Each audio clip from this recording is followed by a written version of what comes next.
Hey everybody, how's it going? This is Seth Williams. You're listening to the REtipster podcast. This is episode 257. Today I'm talking with Kay Walker. Kay previously built a big short-term rental business to over 100 properties, and instead of doubling down on that, she pivoted into land investing. Not because Airbnb stopped working, but because land turned out to be simpler, cleaner, and more profitable per hour for her effort. In this episode, we're going to talk about how her first land deal was kind of accidental and sold in just a few days. We're going to talk about why she kept her operation intentionally small instead of scaling with big virtual teams. We'll talk about what she changed in her direct mail strategy that dramatically increased her results, and how running a large Airbnb operation shaped the way that she approaches land today. So if you want a behind-the-scenes look at land investing from someone who already knows how to build real systems and isn't following the usual playbook, you're going to get that out of this one. Let's jump in. Kay, welcome to the show. How are you doing? I'm doing amazing. Thank you for having me, Seth. Yeah, of course. So the idea first popped into my mind to interview you here because you had joined our Mindshare meetup about a couple months ago now. And I had seen your name around, but when you were talking, you were just like dropping these knowledge bombs left and right. I was like, whoa, man, I got to talk to her. So I'm glad you agreed to do this. Why don't we just start with your origin story? So how did you get into land? How did you get into real estate? I know I just mentioned your Airbnb background, but just walk me through what life looked like leading into the land business. Yeah. So before I got into short-term rentals, I knew I wanted to be in real estate. I just didn't know what avenue, right? And so I'm like, let me start and get my real estate license. And prior to that, I was in corporate and project management. And it was a pretty much remote position. I had a good amount of flexibility and freedom. So I did the whole course and took the exam and got licensed. And I remember going on my first listing appointment. And it was through somebody I knew. His mother wanted to sell her home. And it took all afternoon to be in her house and talk to her and get to know her. And I quickly realized maybe this is not for me. Maybe being an agent is not for me, because for me, that just took a lot of time. And she was very emotional about the home, right? Naturally. And so I said, okay, maybe I don't want to do this side of it. So I started watching YouTube and all that good stuff. And I came across Airbnbs and I said, let me try this. So when Airbnb first started or first really got popular, I think the biggest hurdle is what method are you going to do? Are you going to purchase properties, right? That's a little bit harder to get into. Or do you want to do like a rental arbitrage method? And so I said, I'm going to do the rental arbitrage method. So I initially started with that and I got a lot of no's. I went to the nicest buildings, high rises, and they're just like, door in my face. Nope. And finally, someone said yes. It just went from there once I got my first yes.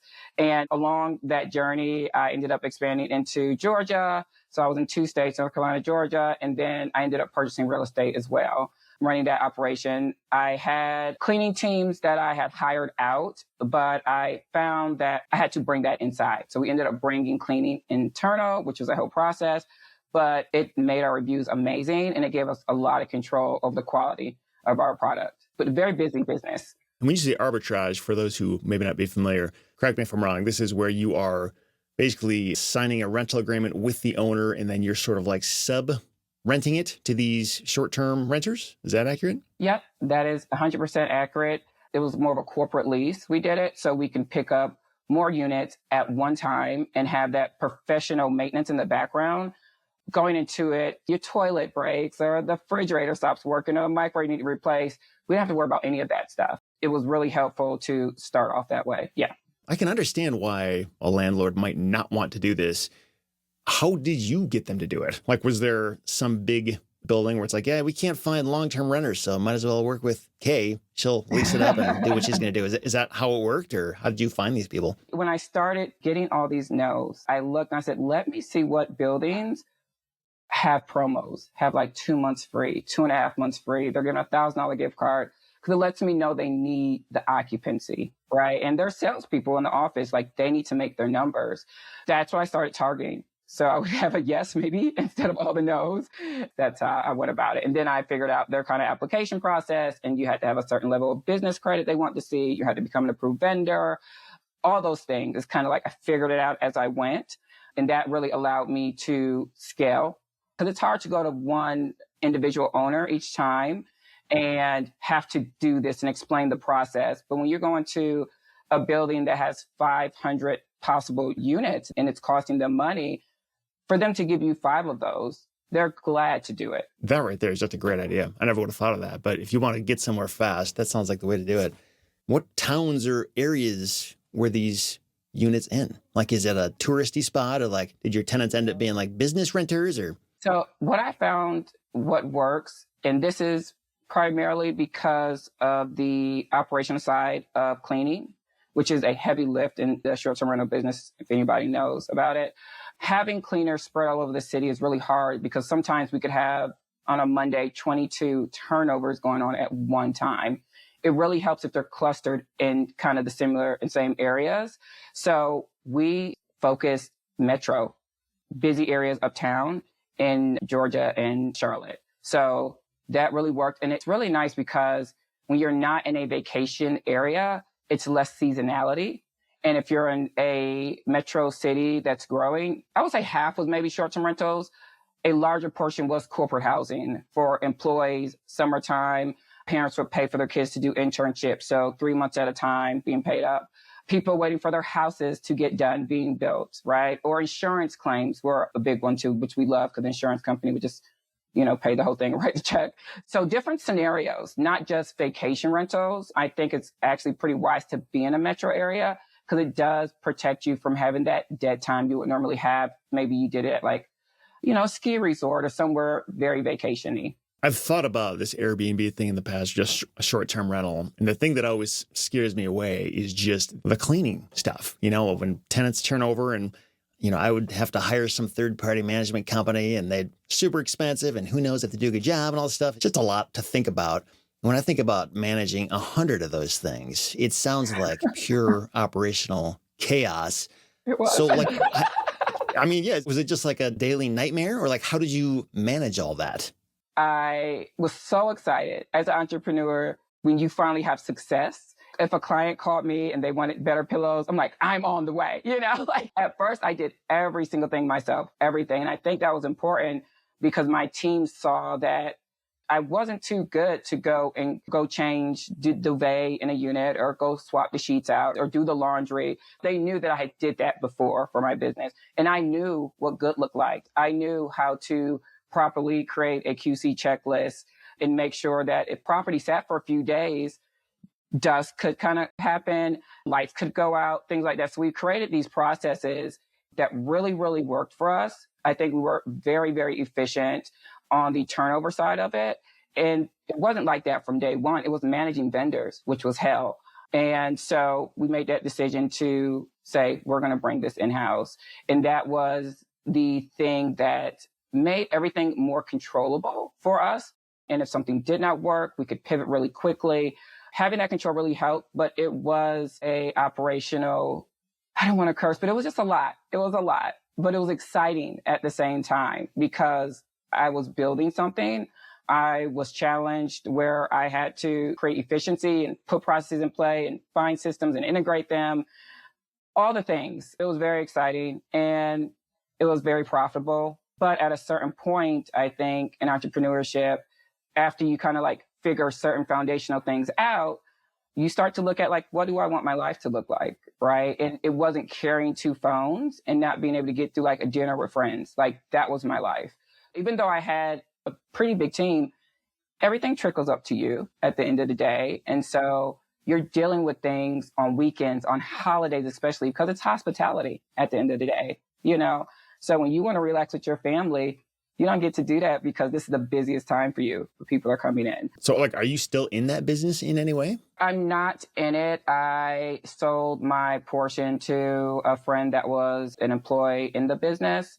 So she operates that, and every day, like 2 times a week, she's like, the door's still open. You want to come back in? She makes these jokes after she tells me like, this client actually had me DoorDash them ice. And they said, while you're DoorDashing the ice, can you please add ketchup and barbecue sauce? And so she tells me all these funny stories that always happen. And then she always ends up like, you sure you don't want to come back in? You know, the door's always open. Yeah.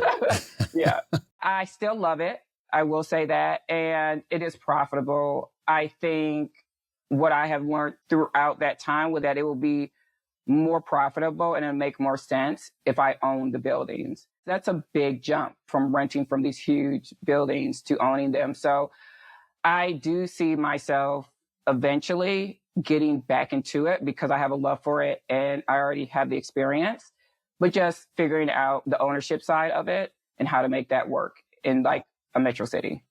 Yeah, the ownership thing is interesting because it certainly gives you a lot more power and control and you keep a lot more of the money at the end of the day. But like there's downsides to it too. I remember when I was in banking, when I first got into it many years ago, my assumption is it's always better to own. But I eventually realized like depending on the business and what stage it's at, like there's actually many, many times where it makes more sense to not own the thing because you don't want to necessarily commit to it long term and get all like tied up with it. And then your business outgrows it. And now you've got this business you can't use anymore, you know? So there's different advantages to ownership versus just renting the thing. 1,000,000%. I think about it all the time. I live in a high-rise building. And when I see all the, refreshing they have to do to keep it up to par, I'm like, I couldn't imagine the cost of that, So I definitely wouldn't be in some huge building. It would be more like a boutique style property. I think I would do. I don't want to do it too big. Yeah, I think that with hotels every time I'm in one. I think it's like every 8 years or something like that. The recommended timeline is to like redo everything in 8 years. It's like, 8 oh my years. word, like the cost and just the annoyance of it. Like you got to shut down a whole floor just to make it look fresh. You're kind of reminding me of maybe like don't get back into it. Yeah, maybe not. I don't know. We'll see. So on that note, when did you discover land investing and get into it? I was at like a local real estate meetup and there was this developer locally here named KB. Shout out to KB if you're watching this. He's in Charlotte and he is a home builder. And so he had a course on development. And I said, I'm going to take that course. I want to be a developer, right? Because I knew I wanted to do something else, but I wasn't quite sure what I wanted to do, like what would fit me. So I took the course and you can never go wrong. I feel like with education, even if you decide not to pursue what it's teaching you exactly 100%. I don't even think I went through half the course. Like once I figured out how builders look at vacant land, like once I knew that formula for this local area, I had already bought a piece of land and it was on market. It was $70,000 right near city center. So I'm just like, this is great. I'm going to develop it, took the course. And then I realized how much my land was really worth to a developer through their eyes because of this course. And the course was, I don't know, $5,000 or something like that. But that little nugget allowed me to realize the value of what I had. So I had purchased it under value. And then I decided I am just going to sell this if this is true, right? And so got with my realtor that I used at the time to buy properties and things. He put it on market for me. And we had a cash buyer in a few days. It was like some executive of Lowe's or something like that. That was that. That kind of like started the wheels turning. Why would I have built something and had all that holding costs and had all these vendors to manage when I can just do this over and over again? I didn't even realize there was like a world of land flippers out there until I did that. And then I started like researching. That's very interesting. So I think you said you paid $70,000 for this land. So like what was it actually worth and why was it worth so much more than what you paid for? It was worth double that, 140. And it sold like right under that. Because I was just like, this is insane. Yeah, I'll take the offer. Like, yes, I'm not going to argue with that. Yeah. How did you find this thing? I assume the person you bought it from, they were oblivious as well and didn't have any idea what it was actually worth? Yeah, they were. They had a parcel and they had subdivided it and they had a renter on one side and they just didn't need that other piece of land anymore. So they just wanted to sell it. And they didn't really realize what they had, to be honest with you. It was 0.15 acres, very tiny. And I think back at it now from what I know, and I chuckle because I remember during due diligence, the agent got a perk test and it was city sewer and water. And I look back at that and I'm just like, that's insane. Knowing what I know today, right? No soil testing is needed. So I thought that was interesting. And I thought of it because now I deal with real estate agents all the time to sell our land. And I realized that that same kind of agent that got the soil test on something that had city sewer water is not uncommon with agents not truly understanding land. That property, when you bought it, what were you planning to do with it and what actually ended up happening with it? Like, what was the highest and best use for that parcel? I just wanted a project, to be honest with you. And I was excited to learn something new. So I was just like, I think I'm going to build maybe like a duplex, right? Something like that, that has a rooftop that you can see the city view from because it's so close. And that's what I was thinking. And I didn't know if I wanted to like just sell it or have it as a whole. I wasn't quite sure. And so when I found out I can just double my money almost that quickly, and I had bought this land and sat on it. I didn't mow the grass. I didn't go by it. I didn't touch it. They ended up getting it and building. They ended up building a home on it, which is really cool. I didn't touch it. I didn't do anything with it. Was it surrounded by other residential homes? Mm-hmm. It's in one of those areas that like you drive by, you may want to lock your doors because it's a little sketchy, but then there's like $1 million home right there and a random $1 million home over here. So it's that area that's right outside the city where it's slowly being developed. My sister-in-law used to live in Chicago in her neighborhood. I know exactly what you're talking about. It sounds precisely like that, like $1 million homes, and yet there's like crime all over the place. Oh, yeah. I'm just like, lock the door. Like when we went to go walk in, I'm like, lock the door. That kind of neighborhood. But it's like these beautiful homes being built up and people are buying them. And so. Well, why do you think the person you bought it from was so oblivious? It sounds like this wasn't an obvious thing because they didn't know it and you didn't know it at first either. Makes me wonder, like, how could you specifically go find properties like this that are worth more than they might appear on the surface? The owner did not know there was a old energy, Duke Energy is our provider here. There was like these poles behind the property in the back. And this easement was so old that they didn't need it or utilize it anymore because they had changed the infrastructure in the area. I don't think he understood that or realized it. I shot like 2 emails over to the utility company and they're like, we'll come remove those. We don't need that anymore. And I think maybe that had been there so long that he did not realize that with that easement, it did impede on the building envelope, the parcel. And I think he thought it was just useless, to be honest. And I think finding that little part out, I don't know enough about easements to know about, utility easements expiring. Everything I know about easements is like they are there forever. It's like what I know. So I think this was a very unique situation, to be honest. Yeah. Yeah, well, that's interesting. So when I was building my storage facility, we definitely had some easement issues as well.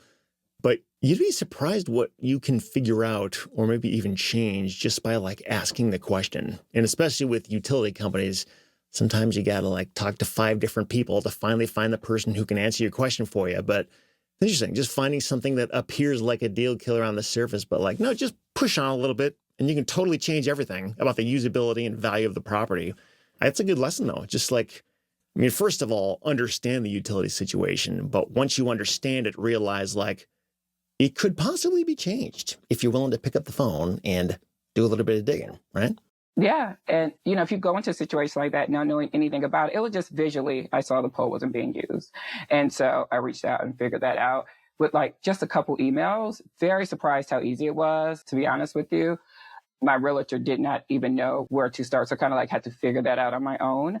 But yeah, it was surprisingly easy. So, and then the city came in and they wanted a piece of it to build like this beautification part. It was just a tiny little strip they wanted. So they like wrote me a check to be able to do that, create this little buffer and add like a trail and things like that. And I was like, sure, that's fine. So yeah, no, that is awesome.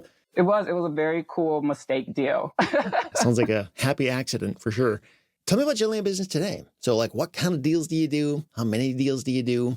Just get into that. Yeah, so I am super localized. I only operate in North Carolina, South Carolina, and Georgia. I would say 75% North Carolina. I do find it easier to operate using the same vendors, the same title companies, same soil scientists, things like that. So it's kind of made me kind of horn in and kind of stay in one state. And North Carolina's a big state, so it's a lot of land here. So it's me. I finally made my first hire December 1 of 25. It's a TC that I worked with for over a year. Well, not TC, she's paralegal there, for a investor-friendly title company that does North and South Carolina here locally. And she called me one day. She's like, hey, I'm leaving. I'm like, where are you going? Because I'm following you. The only reason I truly worked with that company is because she was so great. She connected the dots. We created this relationship. I could call her anytime. She would answer questions for me. She was just efficient, and she handled a lot of volume. I noticed I would get an email from 2 a.m. to make sure something got closed the next day because she called something. So when she called and told me that she was leaving, and then she said she's not going anywhere out, she's just going to be home because she needs a reset. She said she was just drained.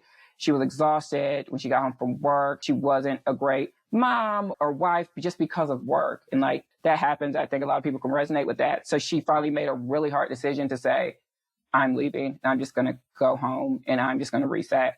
And so she did that. And I nudged her a little bit, I need help. And I would always tell her that when we were on the phone, we were working on deals, and she worked at the closing attorney's office. And she was like, actually, can I work from home? I'm like, absolutely. You can come into the office whenever you want. And she was like, yeah, okay. And that's kind of how we started. She's on the team, which it just helps tremendously. Then it's me. And then I have a physical office location. It's kind of like a WeWork building. And I did private leases on 4 of the offices there. 2 of them are primarily used for mail production because I do mail in-house as my marketing channel. We are bringing disposition in-house this year. So instead of using different agents for different deals in different areas, we are bringing that internal because I found a lot of time where I'm holding hands and managing agents. I'm doing a lot of the work. And so it kind of makes me feel away on the HUD when I see that they're getting this commission and I did all the work. So yeah, we're bringing that in-house, and we're also going to offer that listing service to other land investors in the space. So we have 5 offices. Yeah. Wow, man. I might have missed what you were saying about bringing the agent thing in-house. So are you saying you have an agent that is on your team? I'm sorry. I'm an agent. You're an agent. I'm sorry. Gotcha. Yes. Is that kind of your main role in the company right now, is the selling disposition side, or is that just kind of another thing on your to-do list, is being the agent that sells the stuff? When I first got into the business, I was like, okay, I'm going to do acquisitions and dispositions, right? But I quickly realized that's hard to do when you're learning a new industry, to tackle both sides of the business. I did sell 2 of my properties myself, and it was great, but it was also answering the phone, putting the sign out there, all those things. Trying to do that and learn a new industry and figure out your systems and figure out marketing, that was a heavy lift at that time. But now, fast forward a year later, it's more of a heavy lift to manage 10 different agents than just to bring it in-house, to be completely honest with you. And so because of that effort, because of the time, with agents, to get them to change the price on something or to fix something in the listing, it would take multiple touches of communication and to follow up to make sure it got done. That times 10, your week becomes managing agents, right? Because dispo is where we get our money. That's when our wires hit. So it's very important. It's just as important as acquisitions. And so I need more control over that. I want more control over that in the business. And one thing about when you list yourself or use a flat fee MLS, if anyone does, you do get that in-buyer communication, which gives you a lot of information, to be honest with you. You end up talking to builders, you end up talking to representatives from big builder companies that are looking for land, and you get clients that potentially can be repeat clients for you, that they just buy land. And that's the really positive side of it. There is work, obviously, but I think the positive side is kind of creating those in-buyer connections where eventually I want to be able to acquire and know exactly who my end buyer is, because I'm super localized. And to be able to do that, I think having that direct feedback and direct connection with the market and the end users is important. So are you also handling all the acquisition stuff too? I am handling all the acquisition stuff. How many hours a week do you have to work? I would say I do 10-hour days, Monday through Friday. If I decide to work on the weekend, it will be more let me go drive up to this property and actually walk it and take a look kind of thing, which I enjoy doing, to be honest with you. I enjoy this business. So it doesn't necessarily feel like I'm working 10 hours a day. I totally get that. It's almost kind of like play in some ways. Yeah, it really is. It's just like, oh, I learned something new, or like I have a new partnership with this builder, or I figured out how to do that subdivide, whatever it is. I really enjoy it. It can be overwhelming, obviously, right? But I think I enjoy it more. So like if you could only do one task in your business, what would that be? Or like, what do you enjoy the most, or what do you find the most difficult to outsource? I enjoy marketing. Being in the short-term rental business, I picked up that skill set because I'm not going to say it was saturated with short-term rentals, but it was saturated. And just like land or wholesaling, the barrier to entry is low if you have some cash, right? You have to figure out a way to stand out. You have to figure out how to operate in a way that like it screams that you have a brand, that you're just not a fly-by-night company. SEO was super important with short-term rentals. You want to show up in the algorithm. You want to make sure that people understand like your product is different from the hundreds of other products right there on the same screen with them. You have to be very intentional with that. I felt like I learned a lot of marketing skill sets over there, and I was able to bring them into the land business. And so it's the marketing side of it. Yeah, marketing is a pretty umbrella term. I mean, it is. Marketing is kind of like, I don't want to say everything, but it's a lot of it on both the buy and the sell side. Do you enjoy the marketing on the buy side more or the sell side? Or what specific aspects of marketing do you feel like you really shine at? You're right. It's a huge umbrella. I don't necessarily love talking to people on the phone. I do it and I'm good at it. It does drain me. I will say that. The marketing side, I do like the creative part because I think marketing is truly just really, really good communicating. It is making it so what you are bringing to market, people clearly understand very quickly, and it's very easy to understand. The better you can do that, the more effective your marketing can become, right? And so I enjoy the creative part of the mail design.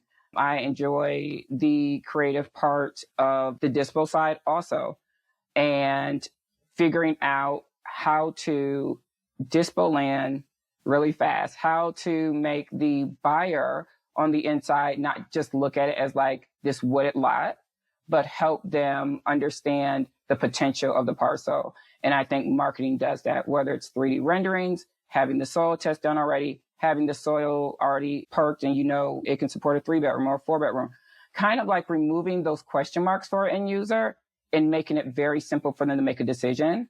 I enjoy both sides of the acquisition and disposition side of marketing.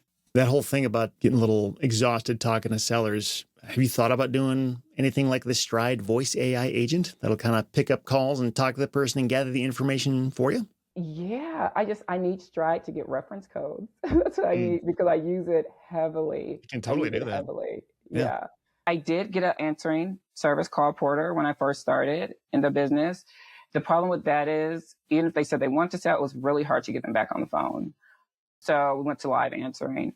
And I noticed with live answering, it was like a 1-2 call close, literally. First of all, they're very happy and surprised that they're talking to the person who sent them the letter. And they're just like, oh, you answered the phone and you're knowledgeable and you're local. That instant rapport, I just felt like was there in that first phone call. And it was literally now just holding their hand to get the purchase agreement signed and coming to terms that made sense, But that's really hard to do when you're doing everything else also. So it's like, how do you find a middle ground? When you say live answering, does that mean you're live answering it? Yeah, I was at one point. And that was a lot. Even though it's not like a whole lot of phone calls, when people like get you on the phone, they realize you're the person that like sent them the letter. It's huge. And then they want to be on the phone with you for a good amount of time, which is great. It's great, but it's only so much time in the day. So are you not doing that anymore? No, at one point I stopped using Call Porter. Then I brought them back when things started getting like really busy. And I spoke with them and I said, hey, our theme is like we're 100% women-owned and operated business. And that is on our marketing material. When people call in, they can't have a gentleman answering the phone. And so I let Call Porter know that. So they did some like custom routing for me. So the calls only hit the women in the call center to answer the phone. I kind of explained to them, I need when my sellers to call to feel like this is someone literally at the front desk of my business. Like they are local. I need that local feel. I don't want it to feel like a call center. So when they pick up, I want them to say, hey, thanks for calling. This is Kay's front desk. How can I help you? So we went over that and I can't hear the calls, to be honest with you. So I don't know how they're going, but it's nice because it's integrated with Pebble. It's my CRM. And so like it first rings to me because I use open phone. So it rings to me for the first 30 seconds. If I'm available, or now Rita, who is my TC, she wants to like try to answer and figure out things and kind of see if that works for her. So she will answer or I will answer. But if no one answers, it will go to Call Porter Center and they will ask them the few questions and then we will call them back. I'm curious, being a woman-owned business, it sounds like you kind of market yourself that way. Does that move the needle? Like, do people care about that? Like, is that something that resonates well with women, but men don't seem to care about it? Or I'm just curious if there's any advantages to that, because that's not something most land investors I know can do because they're not women. Yeah, I know. It moves the needle more than I thought it would, to be completely honest with you. With men and women or just the women? I think both. I think gender and race, to be honest with you. You don't see a picture of me on many letters just in the industry as a whole. And so I've had people tell me, because you're a woman-owned business, I want to support you. And I think that's amazing. So that's why I want to work with you. I hear that more from women than I do from men. On the men's side, they usually just won't say anything or they don't say it. But what I get from it, I can resonate with you because you're a woman of color, right? I want to keep the real estate in the Black community is what I've heard. How I got my first deal was because of that. It was a local developer and it's a guy here. We actually met up for lunch and everything. And he literally let me name my own price on the property. And I was so green, I should have asked for lower because he was just like, sure, yeah. And I was just like, that was too fast. Like I should have asked for a lower price. But yeah, I think it creates kind of this instant rapport when someone sees you and it's something they can resonate with, whether it's another woman in the industry or it is someone that looks like maybe from where your community is from, I think. Yeah, it seems like it would, more often than not be an advantage. Has it ever been a disadvantage, you think? Or is it just all upside being a woman of color? This guy called me one time and I answered. And he asked me what was my race over the phone. And I was very cautious to answer him because I think a week before, some guy was on the phone and he was telling me that he thinks all these Asians are coming and people from China are coming and buying up our land, right? And I don't think he knew I'm half Asian. And so when the guy called and asked me, I was very nervous to answer. I didn't know what was coming after that. But he thought I looked like his niece and he went to this whole conversation. It was a 45-minute conversation with this guy. So yeah, it wasn't a bad thing. But I'm pretty sure I get people that rip up my letter or throw it away. Or I got an email one time from a guy because we do range letters. And he said, maybe if you had some men in your business, you wouldn't make stupid pricing mistakes because our land is worth, all this money. And it wasn't. It wasn't. I get more of the positive, to be honest with you, than the negative side of it that I experience or that comes to me and I notice it. Yeah. Do you ever put your picture anything, anywhere for any reason? All the letters have my picture. Yes, absolutely. Business cards, everything. Someone sees your logo, it's a logo. But someone sees you and it's like really you. There's just like that human connection that happens. That's awesome. I don't get to talk to a lot of women in the business, but even women of color. I mean, that makes you very unique. You're positioned in a way that not many others are. When I go to land conferences and things, it's mostly men, and there's a few women there and very few, if any, women of color. I think it is something that allows you to stand out because a lot of people do reach out to me and ask me for advice or what I think about something, and race does come up. And it's like, should I put my picture on here? Should I not? And I think it's whatever you're comfortable with, I think. But I think the more genuine you can be with your business and it reflect who you are, I think the more successful you're going to be because it instantly just makes you unique, right? Because no one can be you. Does that ever feel weird or awkward for you when you walk into a room and you see that most people do not look like me? Are you kind of just used to that? Yeah, it's fine, especially at land events when that's really true. You are kind of in the minority that way. Are you comfortable with that or does it ever feel weird? No, I'm comfortable with it. I think even in corporate and project management, it was IT. There wasn't, a lot of people that look like me either. I think I'm kind of used to that. And, people, they do underestimate you because you are a woman. And just because I think there's not a lot of reference points in the industry of like people being successful that maybe look like me. So I don't think them underestimating it is like a personal thing. I think it's like, we don't see a lot of her in the industry. So like, there's no way she's really good at this. And so the women that I do meet in this industry, they're incredible. Yeah. And I wish more would join. I totally believe that. I think it was the book, The Millionaire Next Door. I thought I remembered something in there about how millionaires who have daughters, they will go to great lengths to make sure they are taken care of more so than their sons, because they know that their sons are going to kind of have it easier in the business world to some extent. And I think there is a subset of people out there that are men, but like they have daughters or wives and they see what they go through in the business place, how they're underestimated and that kind of thing. So like they almost have a leaning towards working with a woman rather than a man, especially if that woman portrays competence and is very obviously good at what they do. It's a very quick sell. That's worth something too. Yeah, that has helped me in this business, to be honest with you. Excel in sales. It's definitely a good thing. It's so funny because I remember me and my brother, he got married. And so my gift was like, we're going to go to Mexico. I'm going to pay for it. So his wife went to Mexico. And the men there addressed my brother all the time. They did not address me and my sister-in-law. It didn't matter who was paying. They addressed him only. It was the craziest thing. And even when I go to land conferences today, my best friend is a man. He's tall. He's handsome. People address him first and people start talking business with him first, not knowing he knows nothing about land. Like I'm dragging him along with me, right? Because, you know, it is so funny that they just instantly assume this is the guy that runs the business. He's not even in land, you know, it's interesting. It's interesting. Yeah. But I think women can use it to their advantage, to be honest with you. Yeah. I always wonder, like, how many assumptions should we make in life? Because like some assumptions are pretty safe or maybe even smart. But something like that, like 9 times out of 10, if I'm at a land event and I see a man and a woman, whether they're married or in some relationship, it probably is the guy who dragged his significant other there. But in your case, clearly not. Think to that myself, like, would I have made that mistake? I don't know. Maybe I would have. I hope not. I think I may have probably made that mistake too. And, you know, I think it's what we see on a normal basis, kind of our upbringing, our environment. Yeah, I think I would have made it too sometimes. Well, hey, appreciate you being honest about that. Yeah. I am curious, between the land business and the Airbnb business, so which one is officially more profitable? It sounds like land is more fun. Maybe I'm assuming too much about that, but does land make more money than the Airbnb business did? Yeah, both are fun. We could have had a reality TV show with short-term rentals because sometimes people thought they were going to meet me.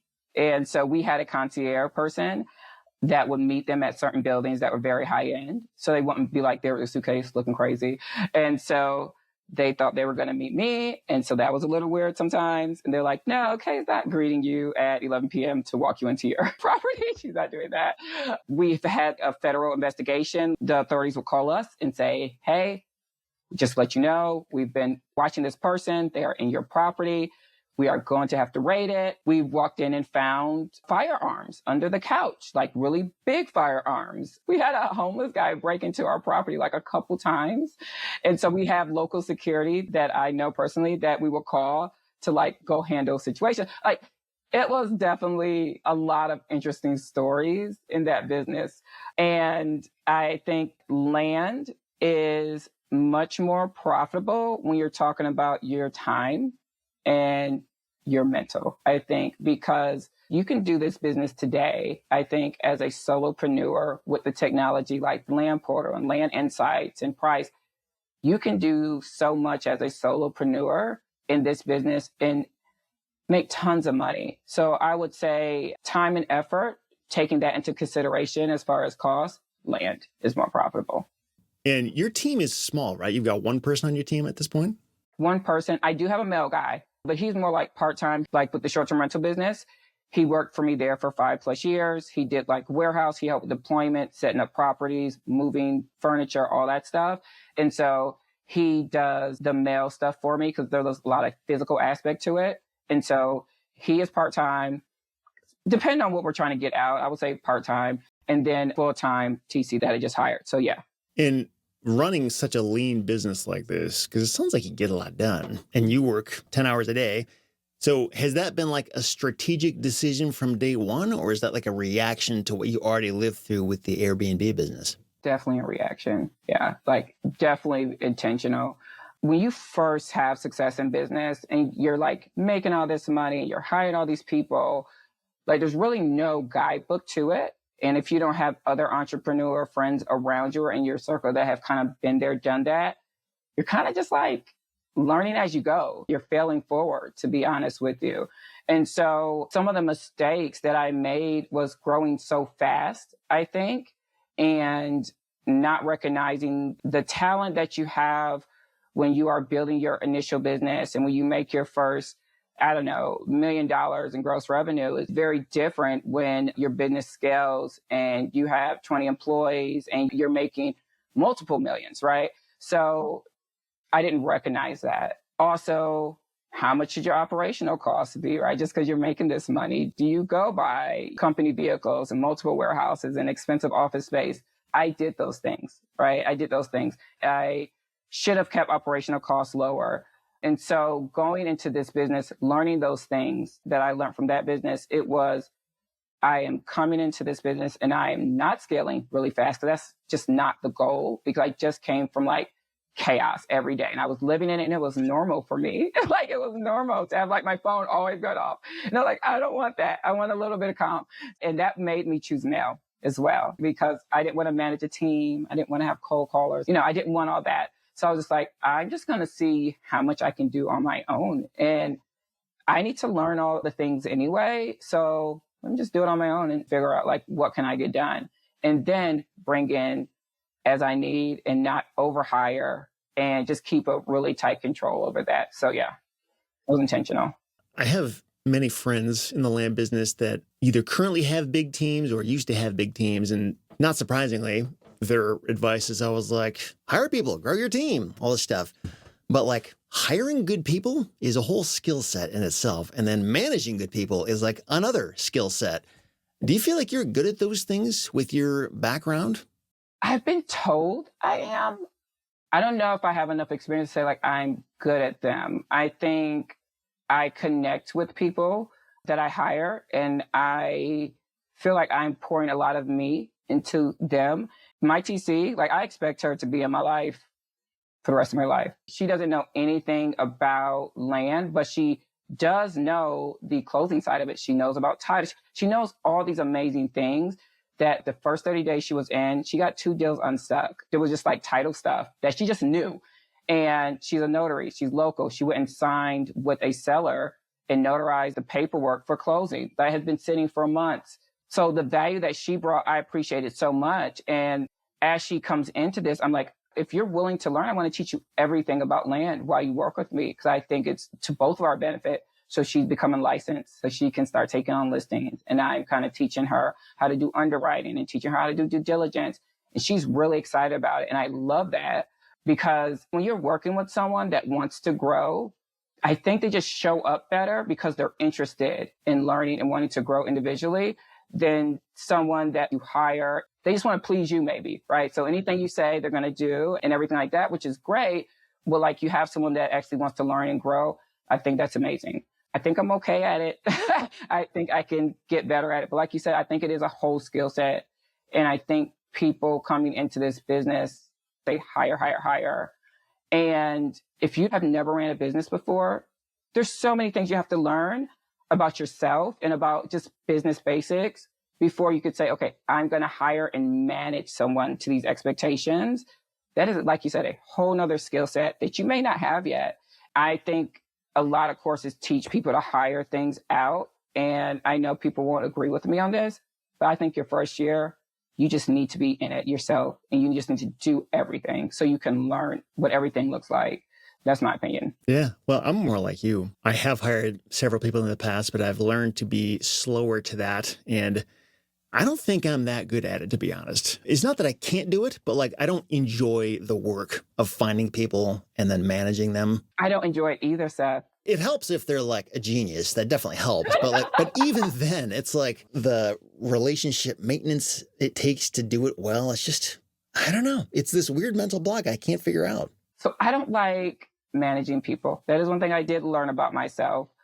But I do like, I guess, the end result when someone says, like, you've changed my life, or you've opened my eyes to something new, or I thought all I could be was this, and you showed me a different way. Like, that is so satisfying to me to see someone's growth and be a part of it. I don't know if that's different from managing.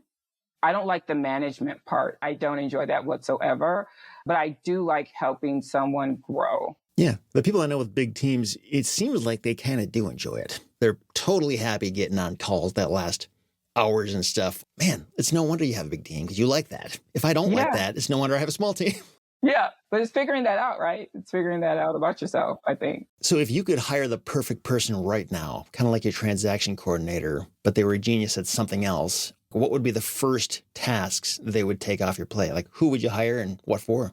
This year, I would like to hire 2 hires, and they would be disposition manager, because that's going to be a business in its own, to be able to take something once it clears title, once we purchase it, and then ensure that it gets the most eyeballs possible. And we're creating a system right now to ensure that we can do that efficiently, from the intake process to the due diligence process to making sure it's in multiple MLSs, all the MLSs in North Carolina.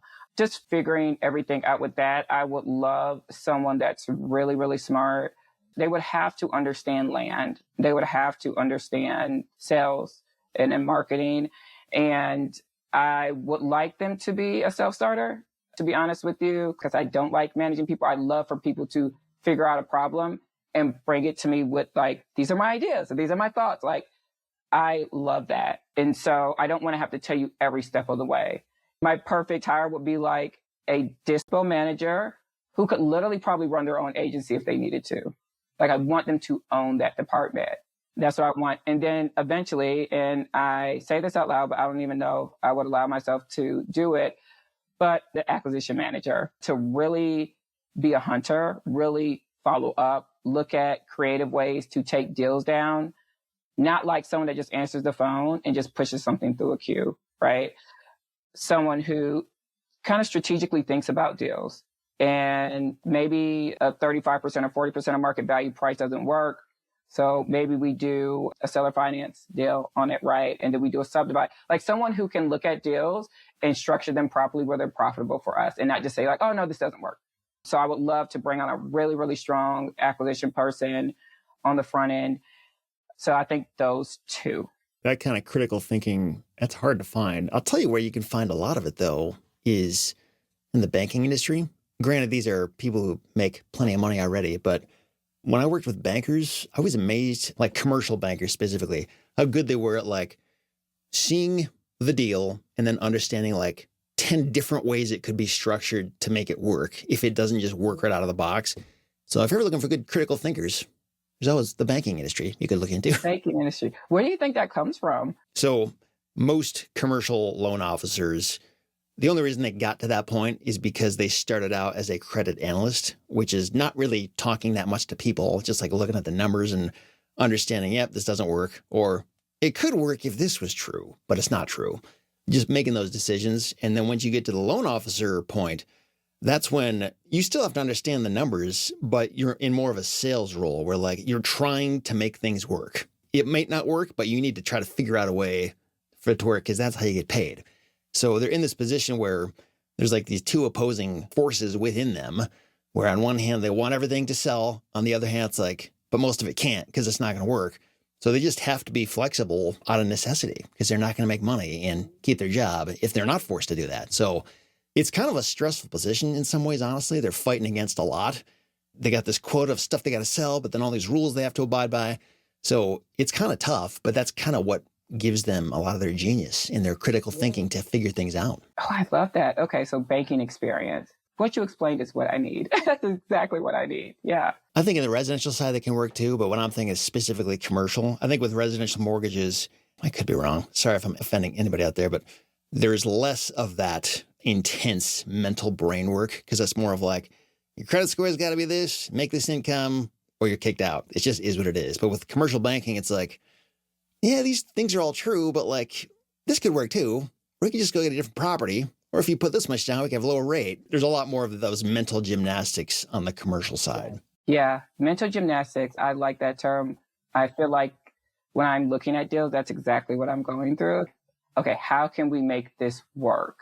Like, Yeah, a sophisticated land investor, one that actually works hard to make a deal happen that isn't immediately evident that it could work, they have a lot in common with commercial bankers. I know some land flippers don't do that work at all. They're just like, oh, if it doesn't fit the box, it's out. But people like you actually make stuff work that is not, immediately obvious to most people. oh, good to know. So I might have to put that keyword when I'm looking and searching. I'm very scared to hire for that, to be honest with you.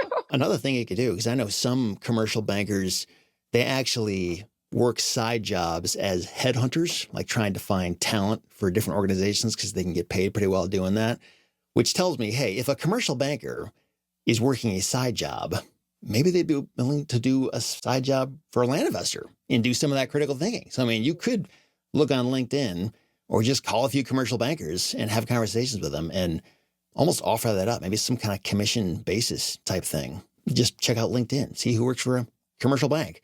And they don't have to leave the job. They could just work for you on the side. I don't know. Yeah, absolutely. It can definitely be a part-time thing. I think I would prefer it to be part-time to make sure there's a good fit before there's like commitment there. That's such a good idea. So thank you. If I find some, I'm going to follow up and let you know how that goes. I'd love to hear that.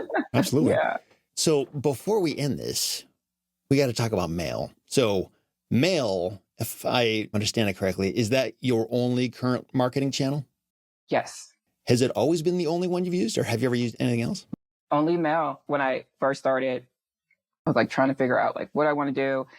Mail just seemed like it made sense to me. I started with Rocket Print and didn't love the ability to like control the whole process, to be honest with you.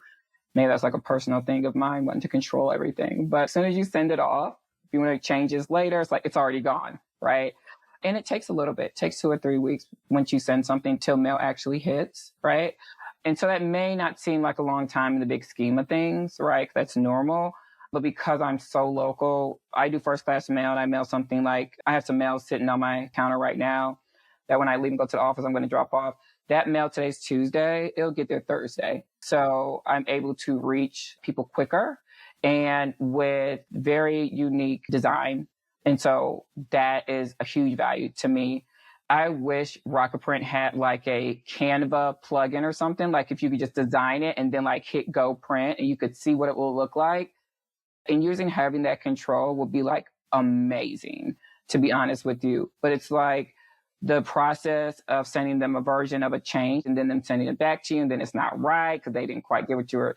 There's a lot of time going back and forth. I know exactly what you're talking about. I don't understand why it needs to work that way with them, because I know there's other mail outfits that are a little bit more expensive, but like you can just do whatever you want every single time. Yeah. Right from scratch. And it's a very self-paced process where like you look at the proof, like it's up to you. If you screw it up, it's on you, that kind of thing. But I know what you mean. But again, Rocket Print's got really cheap prices. And I think that's why a lot of people use them. They kind of figure out what works and just do it again and again. But like the whole what works thing, that's where you kind of have an interesting thing, because at first your results with mail were like kind of average and then they suddenly weren't. What changed? What exactly is the benefit you're harnessing by controlling everything yourself? The speed is one thing.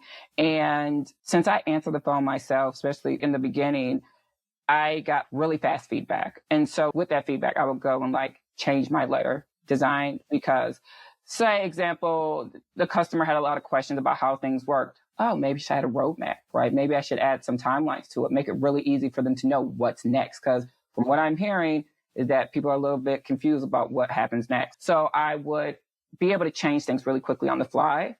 And if I found I closed a deal and it was a really great deal and I liked every aspect of it, I'm like, let me go back to that market and let me like hit it again. And the ability to be able to create on the fly, I think is one of the benefits. And to hit the market quickly is one benefit. I think another benefit is to be able to be as creative as you want with this stuff, right? Things that you don't think about when you send a CSV file to Rocket Print, the paperweight. the envelope, the quality of that envelope. I remember getting return mail from some of my Rocket Print stuff, and like you could see through the envelope, like you see everything. And I was just like, does that really affect anything? I don't know. But personally, I'm just like, I'm getting security envelopes. I don't want people to be able to see what's inside before they open it. And I don't want it to look like bulk mail, right? Rocket Print is a mail house. That's what they do. They have to do things in bulk. That's why they can make things very affordable. But with that bulk production becomes very cookie cutter templates, very cookie cutter look to things.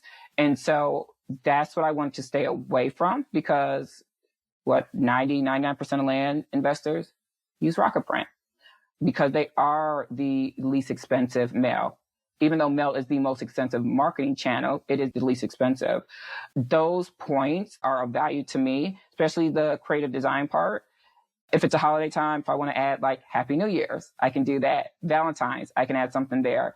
If I'm sending stuff to coastal North Carolina, I can make the outside, inside represent something coastal, right? Something a little bit more local. Do all those little things matter? I don't know. We could never know that for 100%.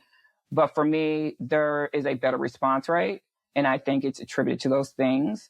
And I think it's just a fact of just being different. However that different is, I think that is a lever that goes a long way with everyone looking the same. If you could do like 5 different ways of marketing, and if you do them all, you'll kind of just be lackluster at all of them because you're not really being a specialist in any one thing. But if you just choose one and get really good at that, that's when it makes a ton of sense. The important thing that you're doing is like you are doing one and you're actually really trying to drill deep to be very, very good at that one thing. For example, very quickly changing things, updating the template for the time of year and the weight of the paper and all this stuff. I know plenty of people who do just mail, but they don't do that stuff. Like they do just mail because it's easier. They don't have to think as hard. And as a result, like it does kind of not work that well. But if you actually do what you're doing, like that's when it really makes sense. You're kind of extracting that exceptional benefit that most people won't have. You mentioned the response rate. So like, what is the response rate? Like how many mailers does it take to get a deal the way you do it? I'm very cautious with KPIs and numbers because I think people can say, oh, it takes this many letters to get a deal. That's stuck in their head, but there's so many other little doors that you have to get through, right? I consider a response any kind of touch point, whether it's taking me off the list, whether it's I want to buy now, whatever, we record every single response rate. And so it's a little higher in January. And obviously we're only 20 days in. And I think it's because I sent mail during the holidays, people are now like responding and everything. But our average is 0.5%. It's very much so like everyone else. But the thing is, the sellers that call, I think they are framed better. I don't think I'm like super good at sales. Like I'm not going to like try to convince someone if they don't want to do something. That's just not me. I think they're framed well enough where the conversion just becomes higher and we're mailing to things that we actually want to buy and markets that we want to be in. And so I think that is the biggest difference. I think a lot of people get a 0.5% response rate. The question is, once they reach out, is it a market that you want to be in, right? Do the parcels have the characteristics that you need so it can actually resell? Is the consumer trustworthy of you when they're calling in, or do they have doubt, right? Are you a scam? So I think having those boxes checked as much as you can before someone calls you in makes it just so much more likely that the conversion is going to happen. It's a lighter lift when those come in. Remind me, you said when they call or respond now, they're going to a call center? It will ring to me first for 30 seconds. And if no one picks up, like myself or Rita will try to pick up, but if not, it will go straight to call center.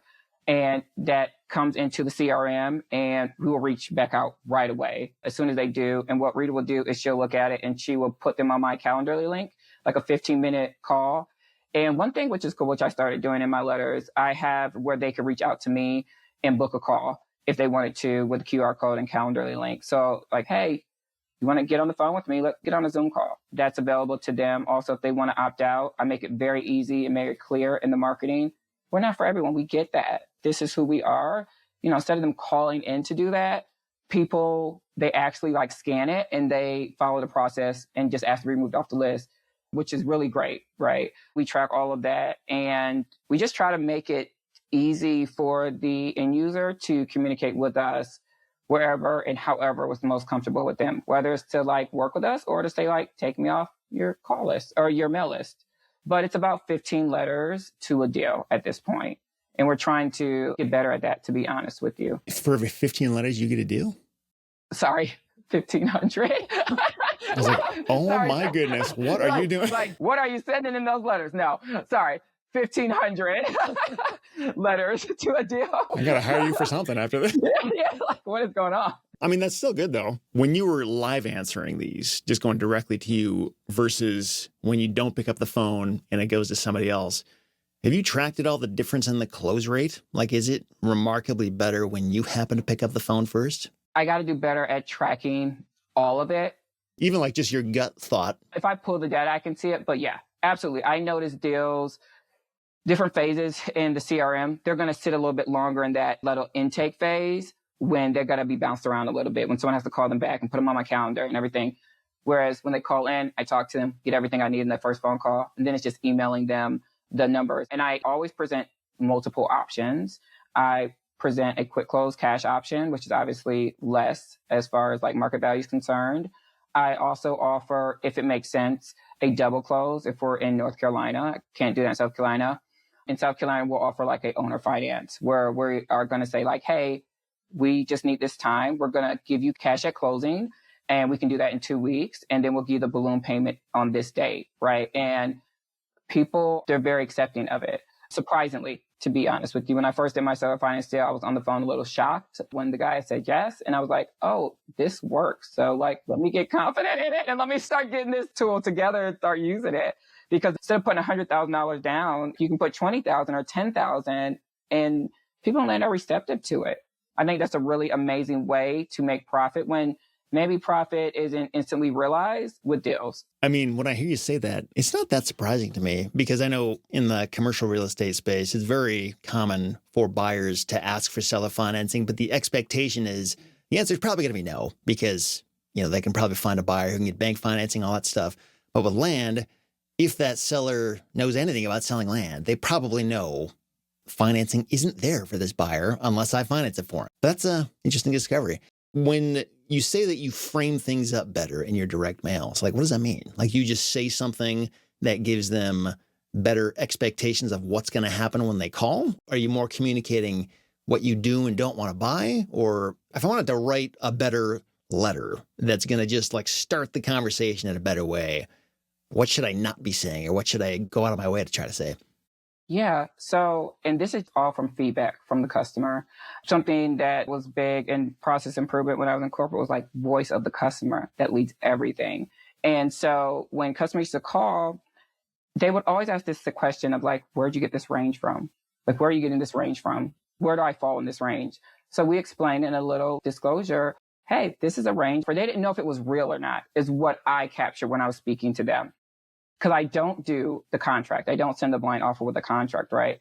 So for me, in my head, I'm like, a range will start a conversation because if someone says no to 50,000, because in their head, their point is 57,000 for whatever reason they're anchored at, instead of them throwing my letter away, that range allows, hey, a conversation can be had here. And so when people were calling in and they're asking about the range, I said, let me put some kind of language in the letter that just lets them know right under the range, hey, disclosure, this is bulk pricing, countywide pricing.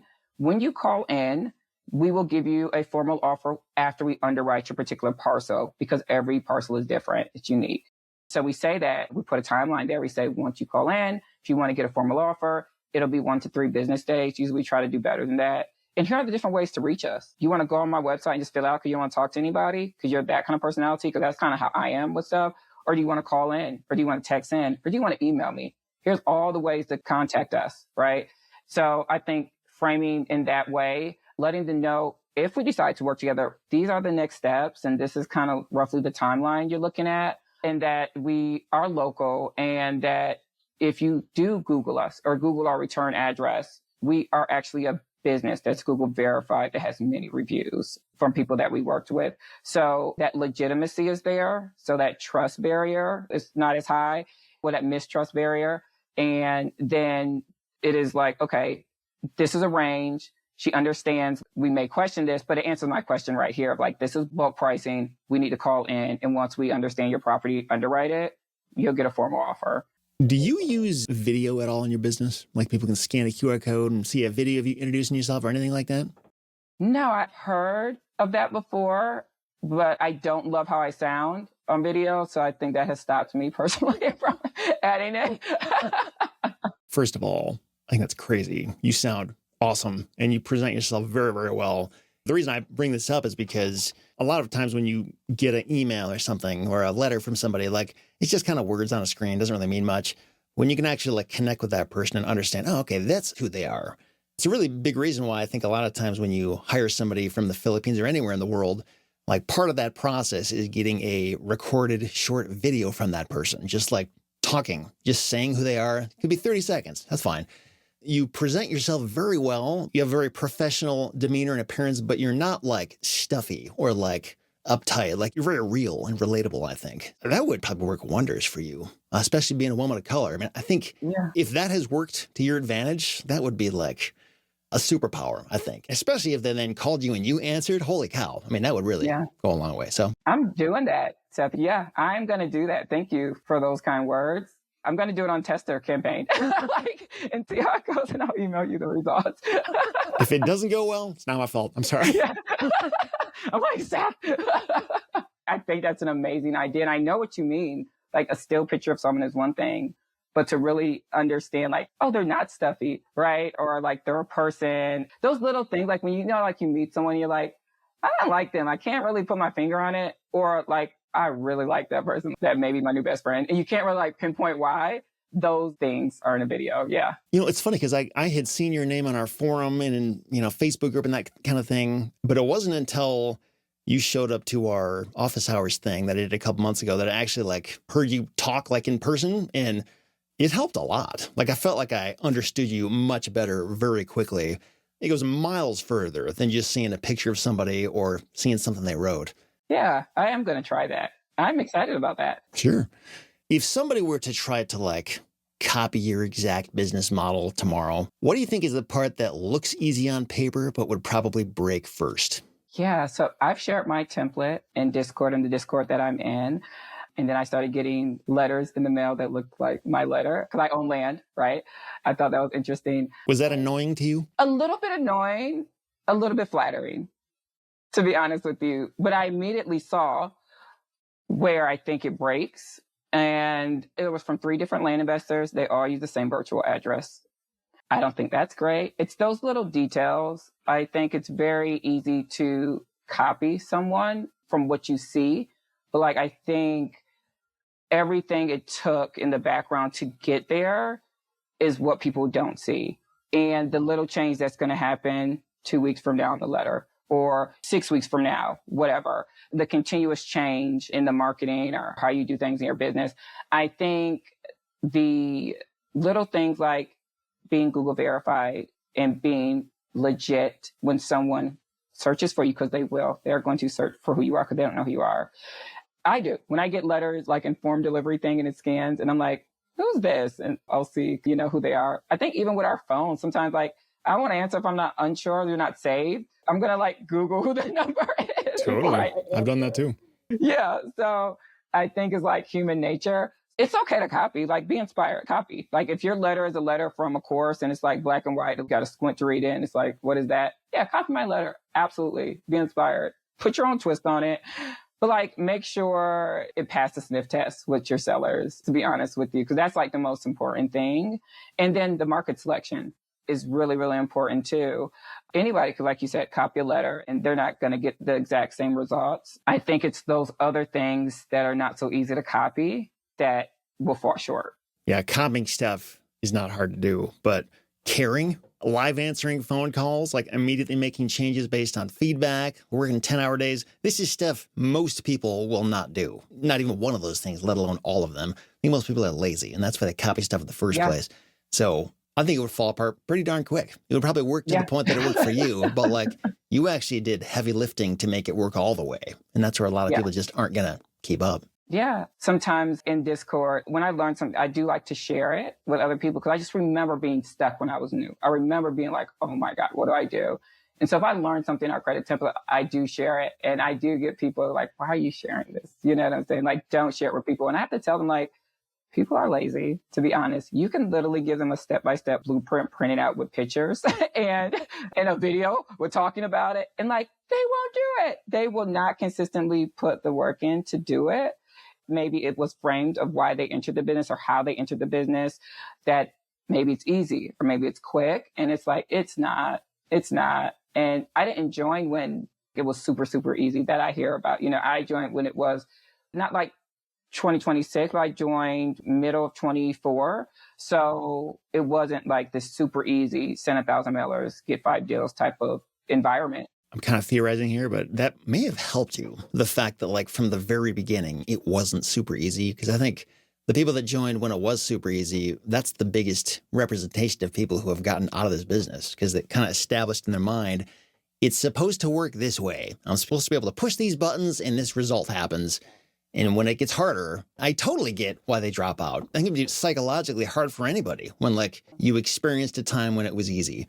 So having never had that easiness probably just made you a lot stronger from the very get-go. Like, this is just how it is. I got to figure it out or get out of this business. Absolutely. I agree. Kind of like the person that comes in, they're lucky and they get like that huge deal really quickly. So that's the expectation for the business. In the next 3 or 4 months, they get nothing. Yeah, I think it may do more harm than good, kind of getting the easy lever when you first start in the business. Yeah. Well, Kay, just 2 questions left. This has been awesome. Thanks so much for doing this. I know we're going a little bit long here, but you've built 2 very different real estate businesses now. Which one do you think taught you more about yourself and why? I would have to say the first one, only because I have time there, right? There's a lot of time there. So I can compare it to land I've only been in for a short amount of time. And everything that I learned from there, all the good and all the bad, I feel like I had to go through it for this to be successful, if that makes sense. Do you think land is easier relative to the short-term rental business? It's more nuanced. Land, every deal is different. You're learning something all the time. I don't know if I would say one is harder than the other. I think a couple of skill sets help them become easier equally.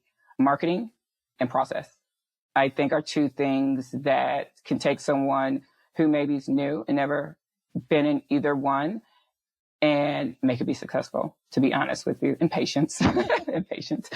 Yeah. Marketing, process, and patience. Those are 3 umbrella words that cover pretty much everything. Yeah, everything. Just being very general here. You know, I'm going to remove patience. I'm going to say resilience. Being knocked down is part of the process. But if you don't know that, it's really hard to get back up. But if you know, like, this is just part of the journey, getting kicked in the teeth, deals not going through, stuff like that, it's just part of it. When I was talking to Jeremy Brown in episode 255, we were talking about challenges and that kind of thing. And I think the truth is, when you get kicked in the teeth and knocked down, like, that is why you will succeed. It's not just like a pointless, fruitless difficulty in life. Like, that is the whole reason why you're going to make it in life. If you can make it past that, it'll make you so much better. A lot of people don't see that. They just see it as like a roadblock, like, I can't do it, I'm done. It's like, no, that's there for a reason. Like, that's part of what makes anything great, is because things are hard. Yeah, 1,000%. Like, on the other side of this, because most people quit, I'm going to have this advantage, right? I'm going to have this thicker skin. And I had to go through that with short-term rentals. Overspending, that hurt. You feel like the walls are closing in and you have this huge payroll and you decided to sign these crazy leases on this office space that you didn't need. That is a lesson that no course is going to teach you. You're not going to feel that pain anywhere else but going through it, to be honest with you. So, yeah, I agree. I definitely agree, Seth. So, last question here. If you had to choose between owning 100 Airbnbs again or doing 10 really clean land deals a year, which one would you pick? Oh, can you guess? Land deals. I was waiting on a difficult question. So you're known for like the really, really good questions. That was maybe the dumbest question I've asked so far today. I'm like, I'm waiting. Okay. Like 1,000%. They don't even have to be clean. They could be like 10 with a little bit of hair on them. I'm okay with that. I would do land deals all day long. Yeah, gotcha. So like, what is a normal size of your land deal? Like how big are these things? Yeah. So came into it and I like took a few educational programs and I realized some were made for like the smaller stuff, like the desert squares, the seller finance.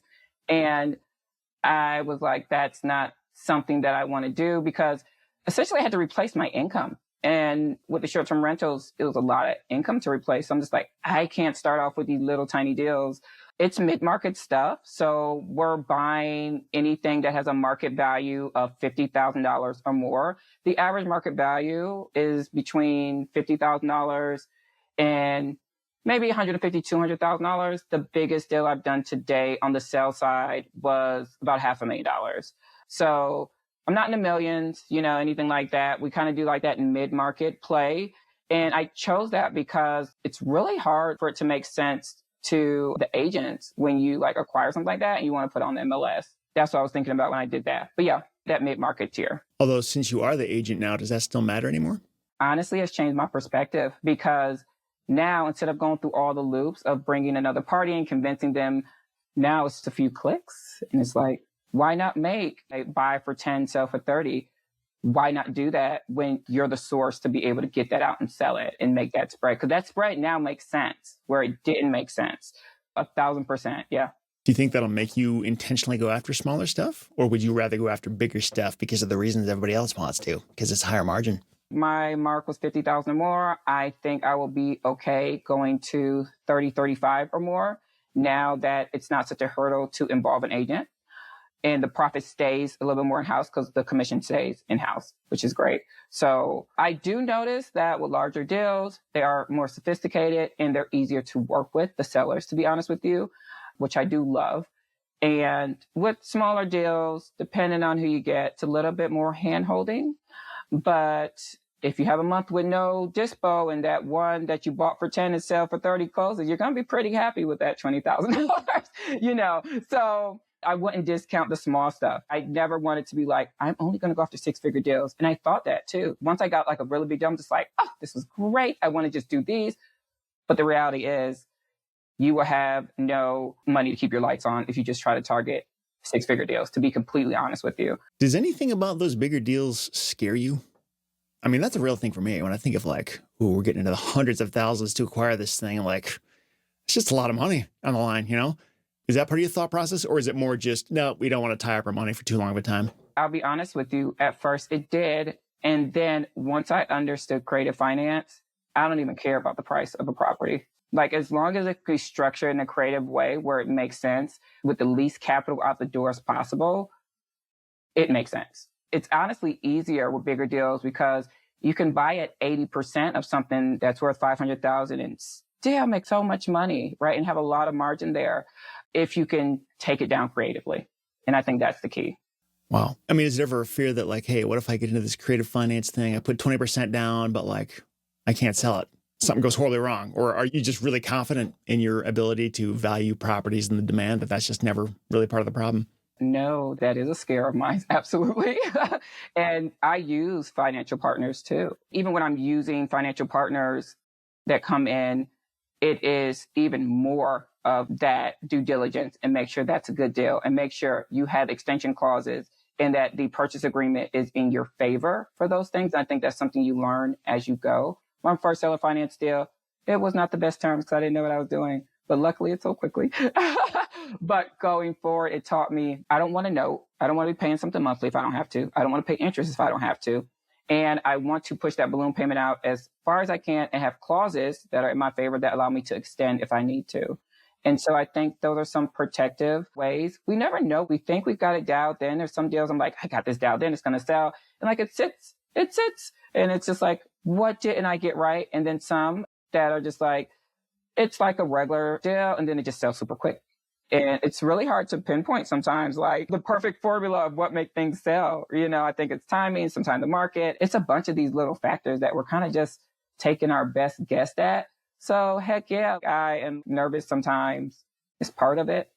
Kay, it's been amazing talking with you. A great conversation. If people want to reach out to you or connect with you in any way, is there anything you want to throw out there for them? Yeah, my email address, this is the email address not to my acquisition land business. It is to the disposition marketing side of it. It's hello@acrelinkgroup.com. And it's acre like an acre of land, link, LINK group.com. So hello@acrelinkgroup.com. Awesome. And I will include a link to Kay's forum profile on the REtipster forum if anyone wants to check that out. And the show notes for this episode, retipster.com/257. Kay, again, thank you so much. Wish you all the best in your land business. And to all the listeners out there, thanks for listening. We will talk to you next time.